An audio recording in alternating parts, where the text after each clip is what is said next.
So good to see you guys. I am so excited to be just doing just this without the cinematic gear of the last few videos, without the snow and the ice, just us chatting. I love this. So today's video is gonna be a Q&A about the race and all the craziness of the race. We're gonna talk about the costs, we're gonna talk about the romance, we're gonna talk about the low moments, the dark thoughts, we're gonna talk about all of it.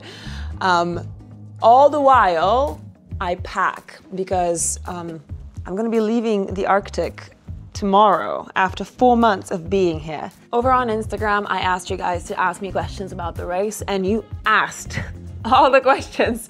So I had to whittle them down to like a bunch, and hopefully there's some of the most interesting ones that most people were the most interested in. So it's a lot of mosts. Okay, Monika is asking, would you do it again?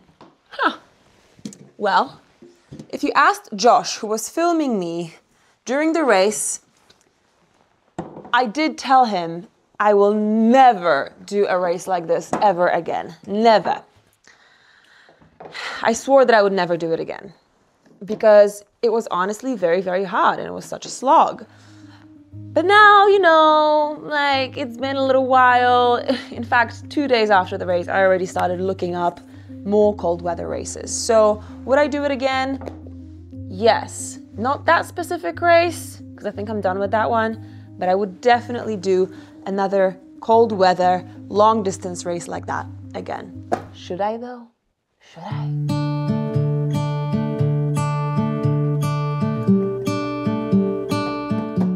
Zenith was wondering, how did you get to film this? Did Josh accompany you throughout the journey? So if you've seen the film, then you've probably noticed that Josh was there at certain points and he was there quite a bit, but he did not accompany me the whole way because he wasn't doing the race. So he came to join me whenever he could. Whenever there was like a road close to the trail, then he would drive up to that crossing and join me. Sometimes he would grab a snowmobile.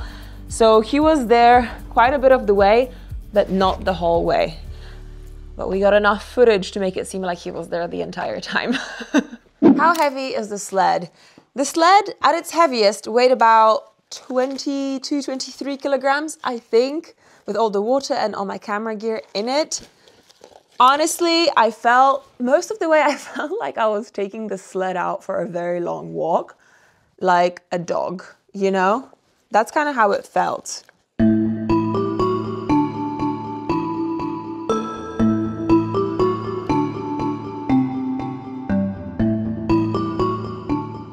Before I go on to the next question, I just want to show you the place that I've been staying in. It's a little cottage. It actually belongs to an artist, and these are some of her paintings. She's so talented. So I've been staying here for the last couple of months, and I am honestly so sad to leave. I am not ready to leave, but it is what it is. This is the nomadic life. I gotta go. So, more questions. Let's do it. How did you train for this race? I work out about 5 times a week, and those workouts include long, slow-ish pace runs, plus some interval training, plus strength training. And then specifically for this race, what I did was I also trained with a sled. So I pulled a sled behind me for 2.5 months, weighing about 45 kilograms every time, packed with firewood. You can do the same kind of training with a tire. That's what I did last year. I basically had like a harness and then I attached like a tire to the back of it and I was just lugging that around. So that was my training. But I train all the time just to be fit and just to be able to do events like this. So it's continuous training over the last few years. I don't know if I should show you my wardrobe. Honestly, a bit shameful.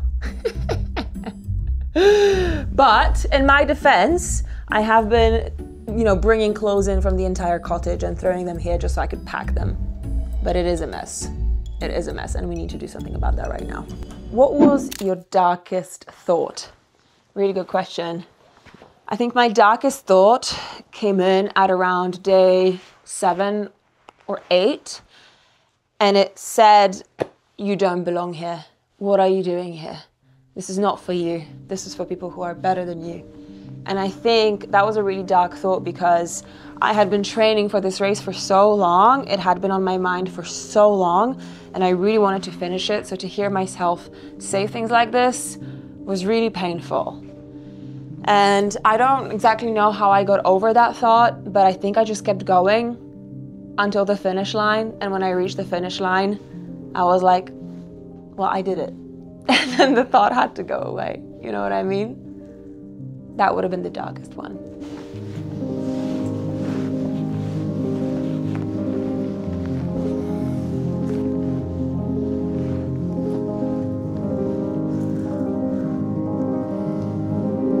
How is sleep calculated into your time? Do people count on sleep or is it excluded?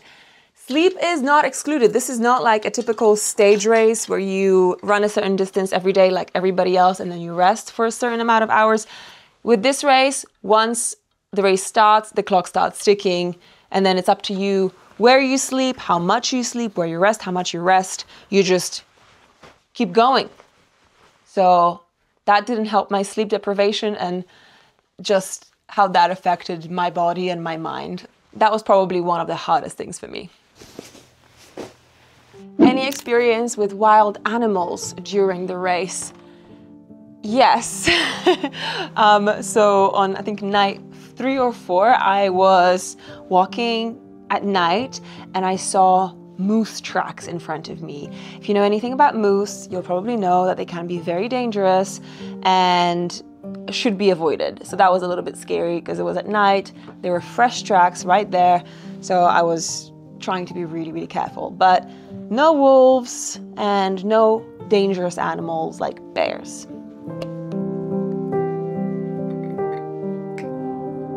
What was the hardest part of the whole race that challenged you the most? I think the hardest part of the race was the pace, the slowness of it. The fact that it was such a slog because of the sled, because of the pulk. I had to pull, you know, my entire life with, like, behind me.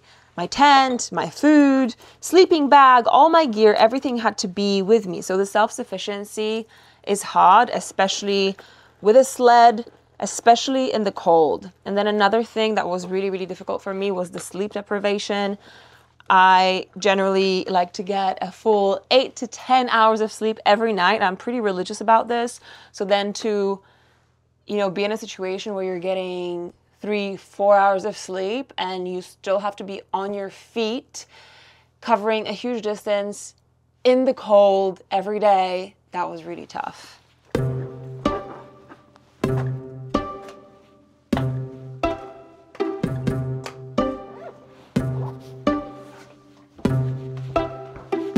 How do you keep yourself motivated and not just give up? Yeah, that's an excellent question. I wanted to give up so bad by the end. That was really the thought that I was thinking the most. Give up, like there's no point in you being here. Just quit now. Your life is not gonna change if you quit now. You'll feel so much better if you quit now. Like all these thoughts were in my head so much, so it was really difficult to find ways of countering that narrative. And I think it really is when you're at the end of your wits, you're depleted, you're exhausted, you're drained. All you want is, like, you know, a hot chocolate and some rest. You really have to dig very deep. And I think for me, in the end, what that was just like sheer stubbornness. And also knowing that if I didn't finish this race this year, then I would have to come back the next year. And I was like, I am not coming back again. I am not doing this race. I am not putting myself through this again. And I think that helped. I'm sorry I can't give you a more inspiring, motivational mantra to use, but really it was, I think, just sheer stubbornness and determination. And I think really you have to find that within yourself. If you're doing races like this, you have to figure out where that stubbornness and where that determination is going to come from for you in the hardest moments. I was also really excited to see this guy. Yeah, I was so excited to see you, buddy. I was so excited to see you. You want food? You want food? Yes? You want the food? Yes? Yeah? You want your dinner? Yeah, you want your dinner? Hey, buddy. Where dinner? Where? Where dinner? There?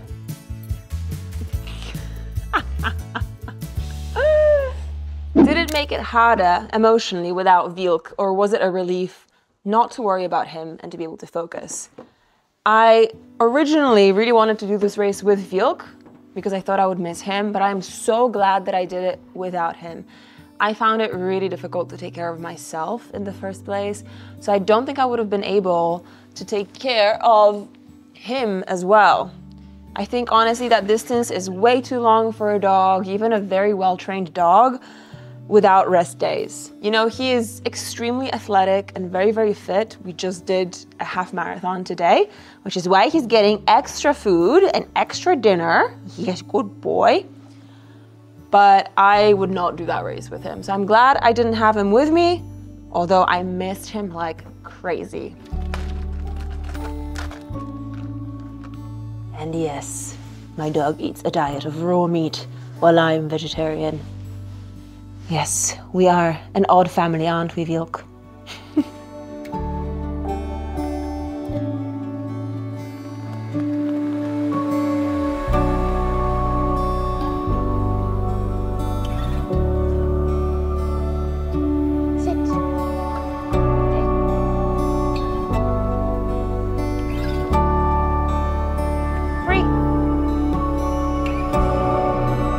Did you ever just physically zone out while walking at night on autopilot?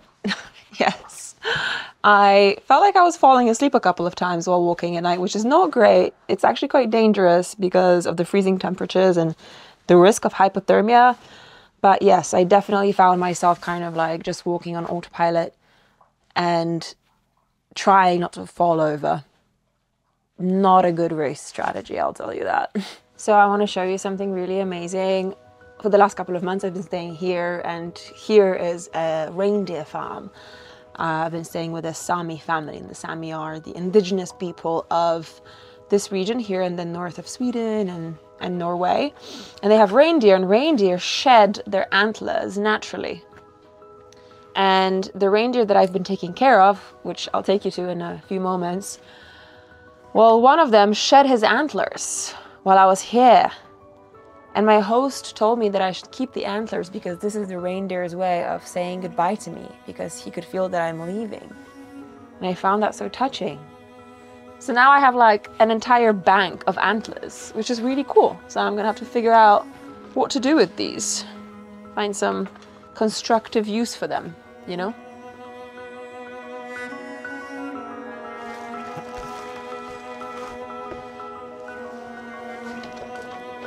This is an interesting one.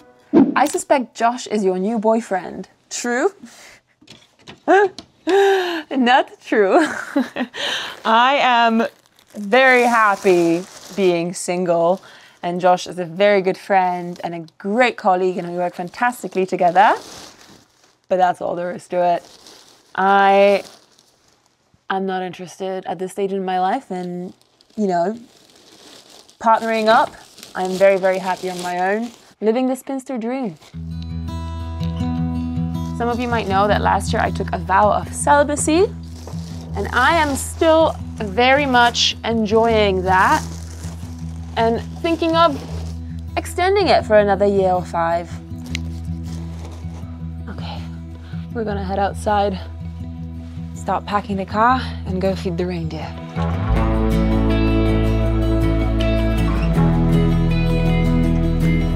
Talk about your mental health during and after the ultramarathon. During the race, my mental health was really I was really struggling. I struggled to find motivation, my reason for being there. It was really tough. It was a huge mental battle, honestly. I was happy to be there and outside in a way, but I really struggled to keep going and keep moving forward. And then after the race was done, things didn't really get any better for a while. For like a week and a half, I experienced really intense brain fog after the race. I really struggled to focus, to concentrate. I just wanted to like sleep and watch, you know, The Office on Netflix all day long. That's all I wanted to do. And they recently did this study with ultra athletes where they like looked at their brains and what happens to their brains after the race. So it turns out that there's actually like brain changes that take place after big athletic challenges like this. And basically like a part of your brain dies or something. I'm gonna link up this study. I don't know exactly what happens, #science. Anyway, there's a scientific reason for having and experiencing brain fog after events like this. So I guess that's what happened to me. But I'm good now.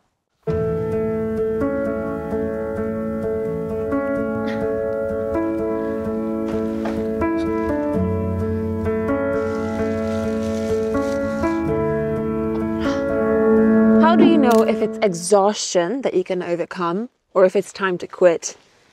First of all, my rule is that if I'm just tired, but I'm not injured, that means I'm still doing fine. But I think a lot of it just comes down to experience. The more you practice, the more events like this you do, the better you know your body. And then you can make calls like this. But it really depends on the individual. There is no one size fits all solution or answer to this question. What would be your advice to someone starting at ground zero of a major athletic journey? My advice would be start slow. Don't put too much pressure on yourself. I know that there's so many people out there on YouTube and on Instagram doing crazy things, running 100-mile, 300-mile races. I'm one of them, but everybody has to start somewhere, and it's better to start slow. Build up that strength and build up that endurance and build up the fun. You don't have to go out there and do 100 miles straight away. Leave that for later. You gotta leave some fun for later. Otherwise, you really run the risk of injuring yourself or burning yourself out or finding that you don't enjoy these big challenges. And it's not because you don't enjoy them per se, it's because you just try to do too much too soon. So take it slow, take it easy, leave some for like in 10 years from now, enjoy the ride.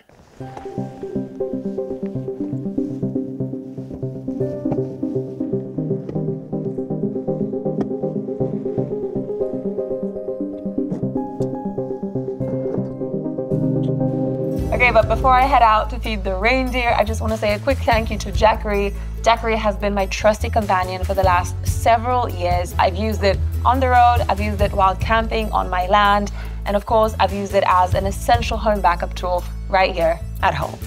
We're seeing more and more unpredictable weather patterns, and frankly, the world is a little bit crazy right now.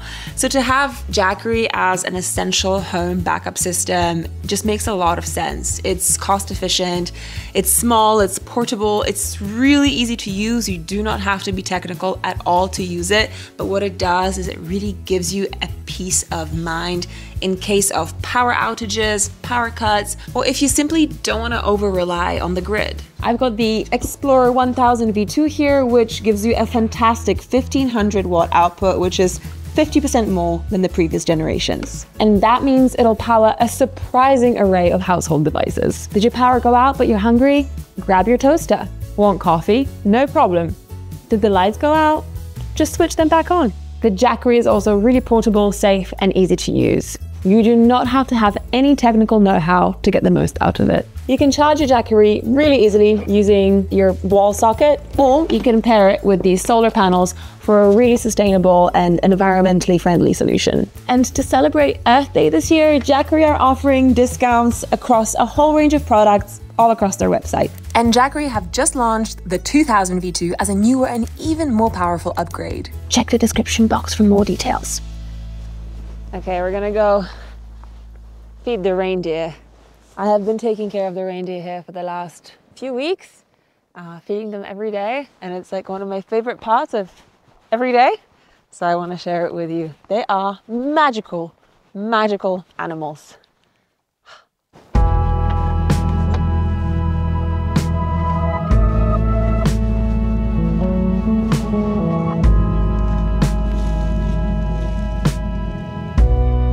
Whoosh, whoosh. This is lichen. It's basically like candy to reindeers, their favorite food. There they are. Whoosh, whoosh. Hello, sir. Hello, mister. You are a good boy. Oh, you're so greedy. Hang on. Hang on. What about the others? Here you go. Oh, here you go. Oh, yes, you are such a good boy. You're such a good boy. Here you go, guys.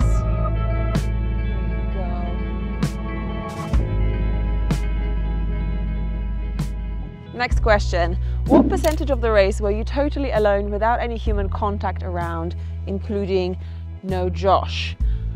Most of the race, the vast majority of the 10 days that I was there, I was completely alone. There was nobody else there. There was a couple of days towards the end where I didn't see anyone, like aside from the race crew, once a day, more or less. There was nobody else. No people passing by on the roads, no people on snowmobiles, just no one. It was super, super lonely in that way, which I don't know if that really affected me. I don't really struggle so much with the solitude, but it definitely was noticeable. You're definitely alone out there.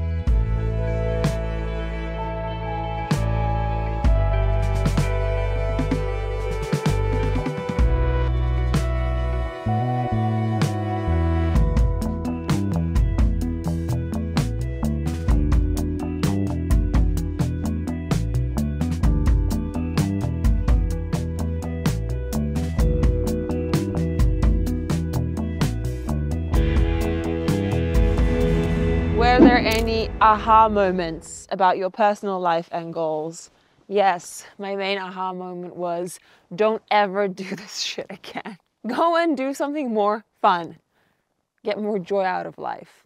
Yes, on a serious note, there were some aha moments, but I still need to process them. So I'll share at some point, in due course, once I've digested.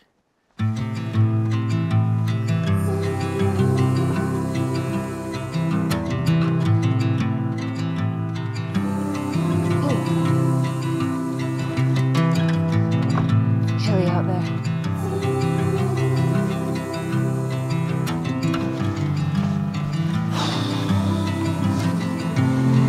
Did you have hallucinations during the race? Yes.